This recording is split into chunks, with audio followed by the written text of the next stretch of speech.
पंडित श्री राम शर्मा आचार्य द्वारा रचित पुस्तक है हम सच्चे अर्थों में आस्तिक बने। वे लिखते हैं कि जिस प्रकार व्यवहार जगत में होने वाली हलचलों का संचालक जीव है, उसी प्रकार इस विश्व ब्रह्मांड का संचालक परमेश्वर है। यदि यह परमेश्वर निष्क्रिय हो जाए तो विश्व की समस्त शक्तियाँ एवं व्यवस्थाएं विश्रृंखलित हो जाएं।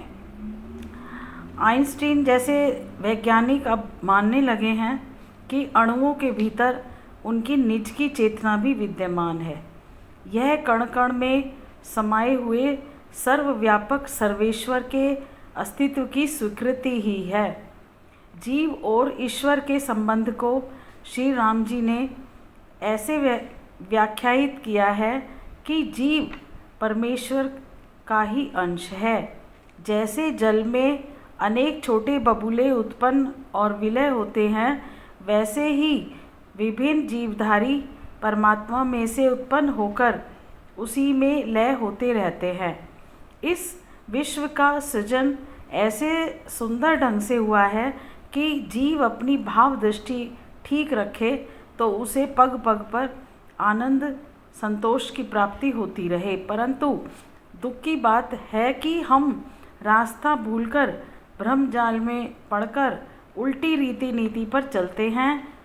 चारों ओर दुख दुर्भाग्य पैदा कर रोग अभाव द्वेष चिंता भय व शोक संताप के वातावरण बना लेते हैं। स्वर्गीय सुख शांति से भरे विश्व का ऐसा बन जाना हमारी अपनी भूल का ही प्रतिफल है। इसलिए इसे सुधारना ही आस्तिकता है। पंडित श्री राम शर्मा जी के अनुसार आस्तिक होना वह शुद्ध दृष्टि है जिसके आधार पर मनुष्य अपने शक्तिवान पिता परमेश्वर का उत्तराधिकारी होकर अपनी जीवन की रीति नीति का क्रम ठीक बनाने में समर्थ हो सकता है और समाज में सद्व्यवहार करता हुआ धर्मपरायण बन सकता है।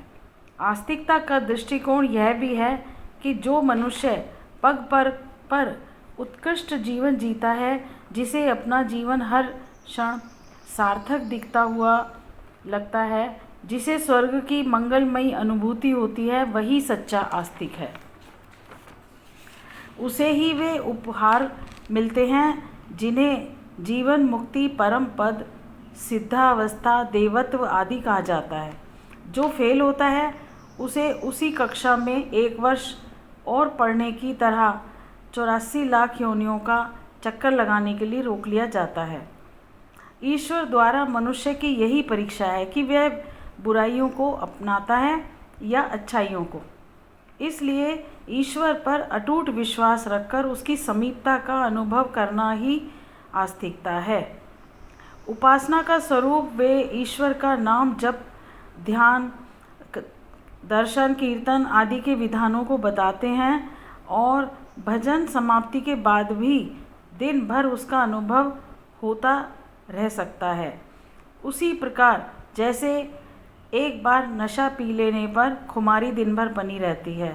उपासना कुछ देर की ही हो, परंतु यह सोचते रह जाए कि परमेश्वर सर्वत्र व्याप्त है। धर्म मार्ग पर चलने वाले सेवा भावी को वह प्रेम करता है। सच्चा आस्तिक भगवान को सर्वव्यापक व न्यायकारी माने। केवल बंशी बजाने रास रचाने वाला ही नहीं, वह त्रिशूलधारी भी है। असुरों का मर्दन भी वह करता है।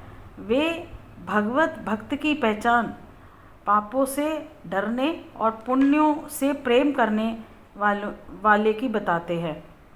व्यक्ति के आस्तिक होने की पहचान वे तिलक जनेऊ कंठी माला पूजा पाठ स्नान दर्शन आदि के आधार पर नहीं, वरन भावनात्मक गतिविधियों के आधार पर करते हैं।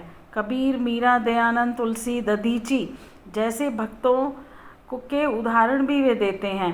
इन भक्तों ने ईश्वर प्रेम करके अपनी ही प्रेम भावना व त्याग वृत्ति को विस्तृत रूप दिया है। दूसरे के प्रति कृतज्ञ होना और दूसरे के उपकारों का बदला चुकाने का प्रयत्न भी सच्ची आस्तिकता है। ईश्वर के अनुदान जो हमें मिले हैं, इनके लिए प्रतिदिन धन्यवाद कहें। उपासना ही वह माध्यम है जब हम परमात्मा को भीतर बाहर देखते, सखा, स्वामी, घनिष्ठ आत्मीय मानते हैं। परंतु आज उपासना का दृष्टिकोण गलत होने से चिरकाल तक लोगों को जप तप करने पर भी कोई लाभ नहीं मिलता। इसलिए वे समझाते हैं कि उपासना का आधार यही सही कर लेने पर, जैसे भौतिक कामनाओं की पूर्ति का, पापों का, गलत सोच का त्याग, गलत व्यवहार का त्याग कर लेने के पश्चात भक्त सच्चा आस्तिक बनकर सब कुछ की प्राप्ति कर सकता है। परोपकार, समाज कल्याण की भावना, अन्य मनुष्यों को भगवान का पुत्र मानना, आदर्शवादी जीवन जीना आदि द्वारा सच्चे अर्थों में हम आस्तिक बन सकते हैं। यदि व्यक्ति पूजा नहीं करता, परंतु जो अपने प्राणपण भी पीड़ित मानवता को सुखी बनाने हेतु दे देता है, वही सच्चा आस्तिक है।